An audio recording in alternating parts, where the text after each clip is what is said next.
আজকে বাংলাদেশ জাতীয়তাবাদী দলের যে আগামী নির্বাচন, এই নির্বাচনে চুয়াডাঙ্গার গণমানুষের নেতা শরীফুজ্জামান শরীফকে চুয়াডাঙ্গা 1 আসনে নির্বাচিত নমিনেশন দিয়েছে। তার জন্য পৌর বিএনপির পক্ষ থেকে কেন্দ্র কমিটির সংগ্রামী ভারপ্রাপ্ত চেয়ারম্যান তারেক রহমান, আমাদের নেতা তারেক রহমানকে ধন্যবাদ জানাচ্ছি।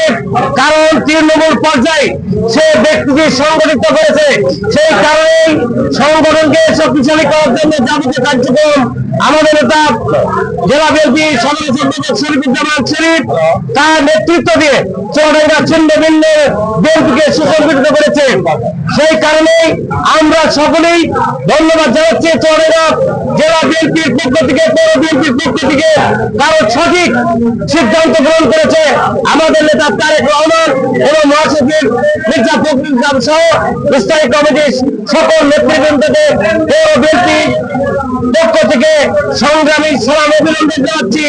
আমার চুয়াডাঙ্গা 1 আসনের সকল নেতৃবৃন্দকে আমি অনুরোধ করব, সকলে ঐক্যবদ্ধভাবে আগামী নির্বাচনে আমাদের নেতা চুয়াডাঙ্গা জেলা বিএনপির সুযোগ্য নেতা শরীফুজ্জামান শরীফ, সাধারণ সম্পাদক চুয়াডাঙ্গা জেলা বিএনপির সকলেই ঐক্যবদ্ধভাবে ধানের শীষের প্রতীকের ভোট করার আহ্বান জানাচ্ছি। ধন্যবাদ সকলকে।